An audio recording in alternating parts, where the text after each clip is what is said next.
Alright, here. So the book that I'm reading today is Money Diaries by Lindsay something. Hold on, there's a sticker over it. Lindsay Stanberry. It says everything you've ever wanted to know about your finances and everyone else's. I was also journaling a book called Find Your Voice. It's a guided poetry journal. It's kind of fun. I like it.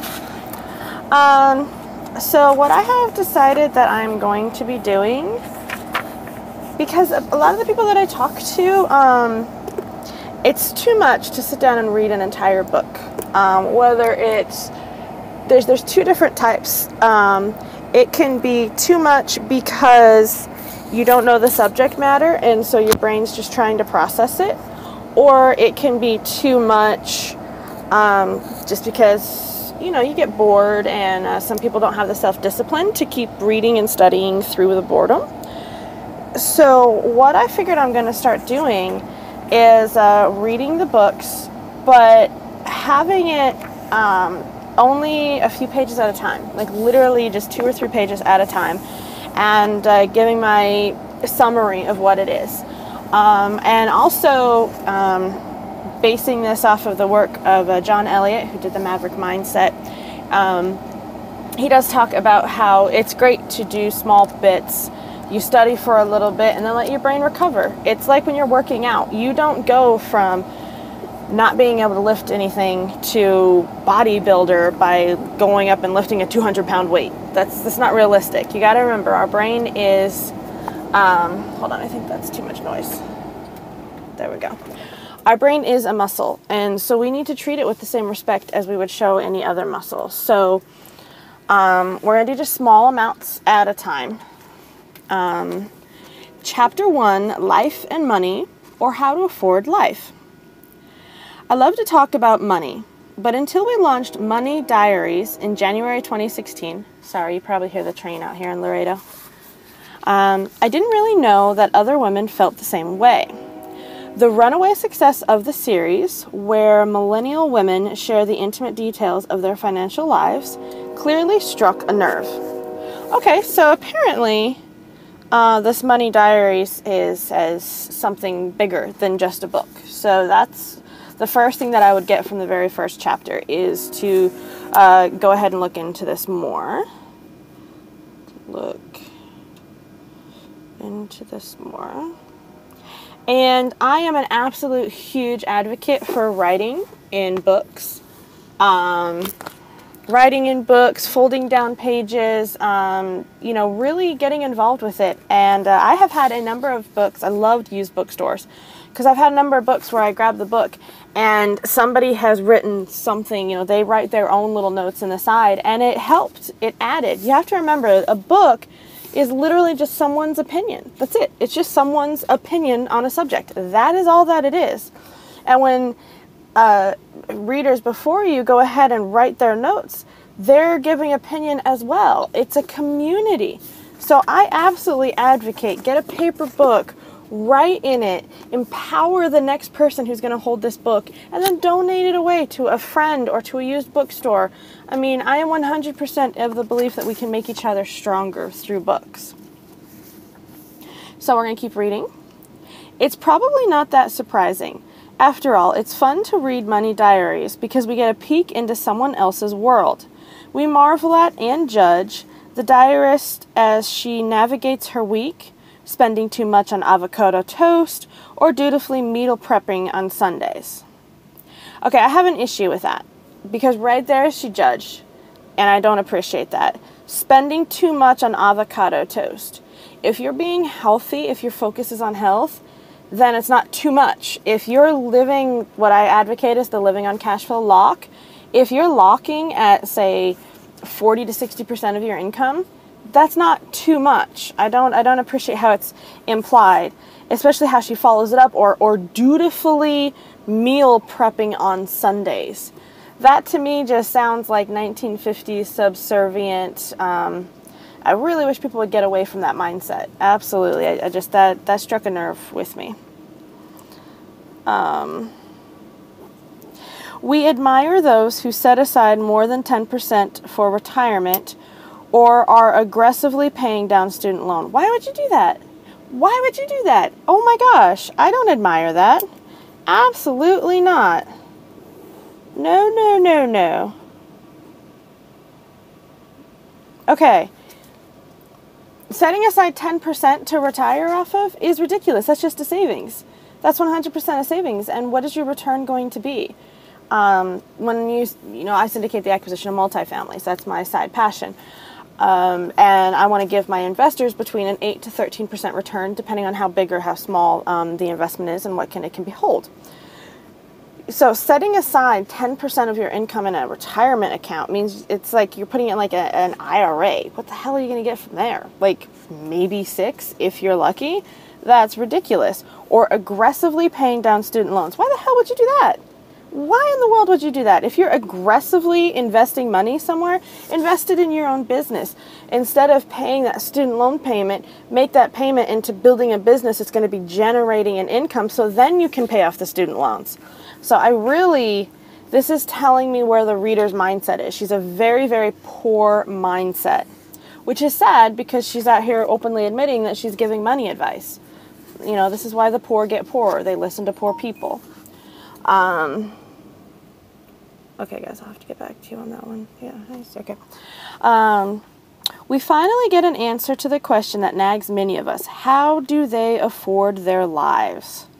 Well, like Grant Cardone says in his Wit, Whatever It Takes Nation, he constantly reaffirms that, look, it's not about how much you spend if you're focused on how much you're earning.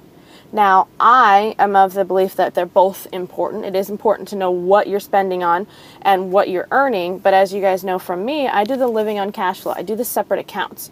I live off of percentages. Right now, I'm doing a 30, 30, 40. Yeah, 30, 30, 40.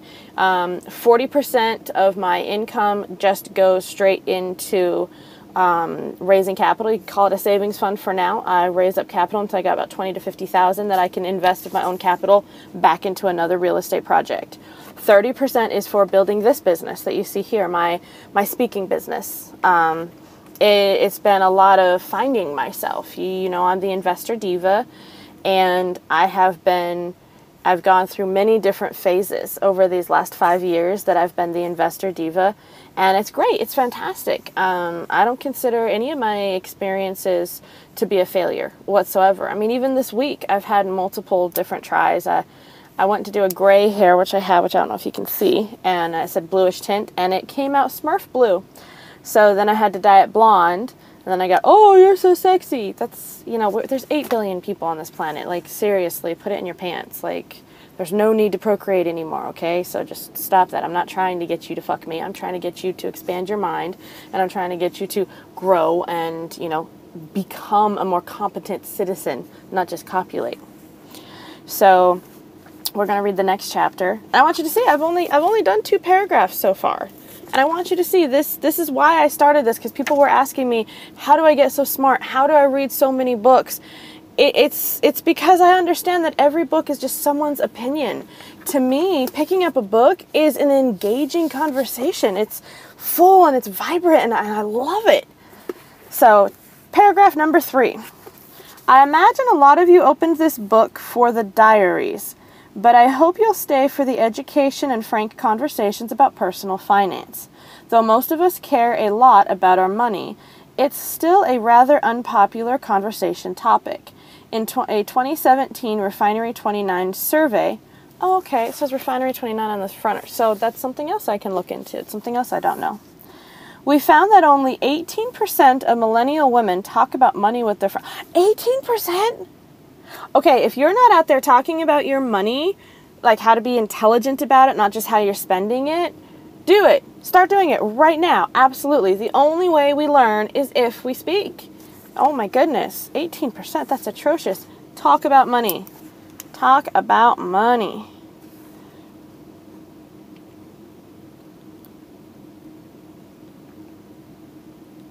Talk about your money.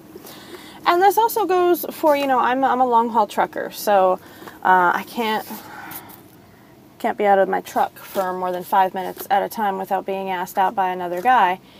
And it wouldn't bother me if they took the time to hold quality conversations, you know. And all of the friends that I have, we can hold deep conversations. It just bothers me that they want to come up and they want to talk about so shallow. All they want to do is bitch about their job. Well, why are you holding this job if you're the one bitching about it? This is your choice. You're in control. And it's just very draining. So when you talk about your money, understand that some people are going to be draining. And if they are draining, walk away. Just walk away. Hey, I'm a bitch. I make no ifs, ands, or buts about it. I am not here to get you to like me. I don't need you to like me. I am not here to be a doormat for anybody. I am here to live this life the best I can and provide as best I can for my children. That's it. Let's see here. Maybe that's because money is emotional. That's a retarded statement because we're human beings. Everything we do is emotional. Everything we do is emotional. But just because it makes you squirm doesn't mean you can ignore it. And my hope is that by talking openly and honestly about it here in the pages of this book, you'll begin to feel even more confident about how you spend and save. Ooh, see? Poor mindset. Poor mindset. Spend and save. No, earn. Earn. Focus on what you earn. Like Grant Cardone says, screw what you spend, it's what you earn. Trust me, if you're spending $5,000 a month and you're only earning $3,000 a month, you got a problem. But if you're spending $5,000 a month and you're earning $20,000 a month, you don't got a problem. So focus on what you earn. See, rich people who have the passive income set up and are growing their money, they're focused on growing their money. Poor people who just spend, guess what? They've got all this freaking time on their hands because they're not building a business. The more time somebody has on their hands, the less money they're making. Just remember that. In this chapter, we'll dive into the nitty-gritty, how often to check your balance, and even get a little philosophical money mantra. It's just the beginning. Throughout the book, you'll find the tools you need to get more comfortable with your finances so that you can afford the life you want. I also don't like how it's saying afford. Oh, well, this is weird. Oh, okay, so these are our money diaries. Okay, so this is literally a diary of somebody's? Okay. Well, I said I was going to do 3 pages, so that's 1 page. So we're going to do the second page. It looks, I don't know if you guys can see that here. It looks a little weird to me. But, okay, so in this money diary number 1, it says a week in Los Angeles, California on an $86,000 salary. Now, I don't know, is that gross or is that net? That's a good question because that's a big difference in how you live your life. And if you don't know what it is, thank you. I appreciate that. You're learning. That's all it means. Gross income, I look at it as, ew, it's gross. It means what looks neat and pretty. It's what you earn, right? But we all know, if you've ever had a paycheck, you look at that paycheck, what you earned is not what you get to take home. They take out for taxes. They take out for, a bunch of different whatever business expenses, your uniforms or your damages or whatever you're doing from there. They take out for your benefits, your insurance, all that kind of stuff. So you understand, if you've got child support or garnishments or anything like that, they take all that stuff out before you get to take that money home. So the difference between gross and net, the gross is the I made so much money, and the net is, but this is what went into my bank account. Okay, so that's the difference between gross or net. I don't know if she made $86,000 before taxes or if she made $86,000 after taxes. Okay, so the occupation is a senior copywriter. Industry is advertising. Age 29. Location, Los Angeles, California. Annual salary is $86,000 plus $15,000 from my side hustle. Paycheck amount twice a month is $2,250 plus $1,000 from my side jobs once a month. Okay, so what she's saying here is that she's making over $3,000 a month, or no, that's twice a month. So she's making over $6,000 a month. This right here would already kick a lot of people out. There are very few people who are making $6,000 a month after taxes. There's very few people that I talk to, that I know, that bring home, you know, $6,000 a month.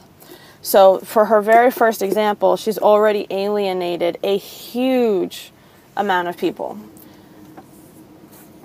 Not to mention the occupation is senior copywriter. So this is saying that this is an advanced, higher paying job anyway.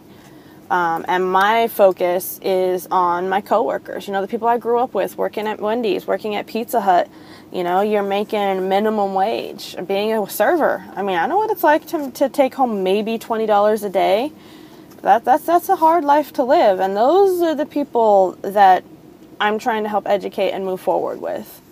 Not the people who already have money and just don't know how to handle it. There's plenty of resources for you out there, such as this book. Okay, so that's $6K monthly. General financial information. Okay, so her checking account balance is $2,500. I know a lot of people who they'd be lucky if their paycheck balance is $250 because they're literally living paycheck to paycheck. Savings account balance is $12,000. I save $5,000 to $1,000 each month. I'm working toward having a 6 to 12 month of salary in savings in case something were to happen and I lost my job, or in case I want to buy a house someday. Ha ha ha, never going to happen. I am nowhere close to that. Okay, so this person seems self-sabotaging already. She doesn't have a clear set goal, and she doesn't believe in her ability to achieve that goal. And if she's been saving between $5,000 to $1,000 each month, that means she's already been doing this for a minimum of a year. Housing, rent, $2,150. I know, OMG, but I live alone in a really cute 1-bedroom in a great part of town, exactly 1 block from my best friend, so I just deal with it. My rent includes heat and hot water. Electricity and gas is $40. Internet and cable, $120. Renter's insurance, $0. Yikes, I know I really need to do this. So I'm guessing they're just saying she doesn't have renter's insurance. Phone is $0. Dad... Okay, I'll get back to you guys. Dad still pays, and I think if I just never bring it up, maybe he'll never ask me to finally be a grown-up. Okay, she's 29 years old. She's still needing to live off of her father.